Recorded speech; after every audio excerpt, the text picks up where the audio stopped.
Just came here to do my job. Do my job. This is what I'm supposed to do. Yeah, we in Minnesota now.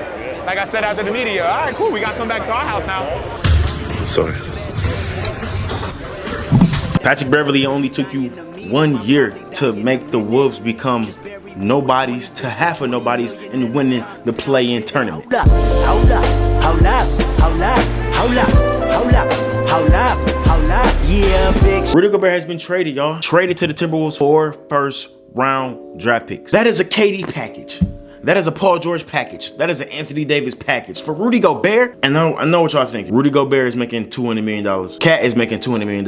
And they're doing double centers in 2022. What the fuck? But double centers in 2022 can work, and I think it's going to work with this franchise. It's not like we putting Ben Wallace with Shaq. We're putting polar opposite offense with polar opposite defense, and they're both 7 feet. What more can you want? Shout out to the GM of the Timberwolves. I do not know your name, but I appreciate the approach that you are taking right now to make the Timberwolves somewhat relevant after they make the play-in tourney, make the playoffs and everything like that. Don't just sit on the 7th seed. Don't just be happy with that. Go and get some more. Fuck them first-round draft picks, man. Go get some more. And like I said, double centers can work just like any other double position if you put the right roster around them. What do the Clippers want? They need a PG. While Paul George and Kawhi Leonard are good wing players with decent playmaking, they still need a point guard to get them in their spots. Same with the Boston Celtics. Even though they made the finals, Marcus Smart is not a pure PG to get them guys in the spots and to limit turnover. Every team needs a point guard, basically what I'm saying, and wing depth. And a lot of people said the problem with Rudy Gobert is, yes, he's a good interior defender. Yes. But the main reason he gets slandered is because he gets dominated on the outside perimeter in the playoffs. It hasn't been fair because he's not that bad of a perimeter defender, especially because of his size. And the reason was the Jazz were terrible on that perimeter. They had one good defender, Royce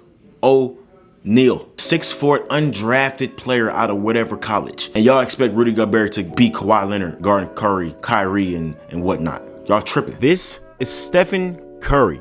Y'all hold this one play against Gobert so bad. He did fuck that boy up. I'm not gonna lie to you. He got him twisting and turning and everything. But you cannot hold this one clip and say Gobert is very overrated and even unplayable in the playoffs. Now, I'm not gonna sit here and act like Rudy Gobert faces no blame of guarding the perimeter. Help for no reason and wide open Terrence Mann for 3. This is what I'm saying when the Utah Jazz have no wings and nobody who can guard. Jordan Clarkson, who's not known for defense, gets drove right past and forcing Rudy Gobert to help, but NBA media blame Rudy Gobert for not closing out on this three-point shot.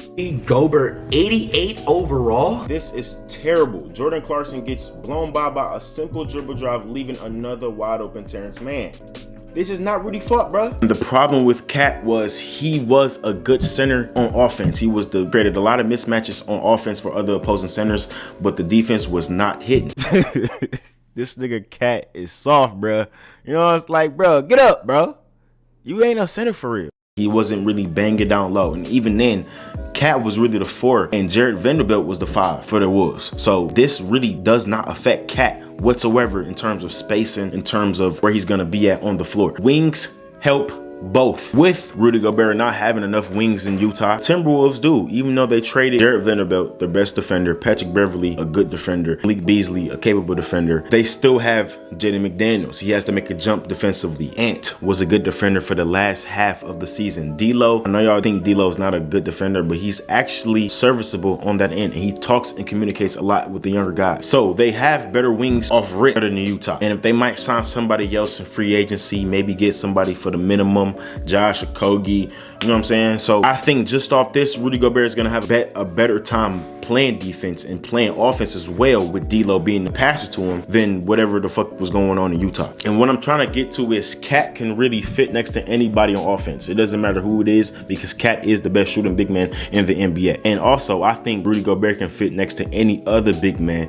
due to his defense. Generational defense. Best interior defender of this generation, period. I don't care how much hate y'all like to give him, even though I like to hit him a little bit too, but this man talent cannot be denied. And as a fan base, NBA fans do not really like Rudy and Cat.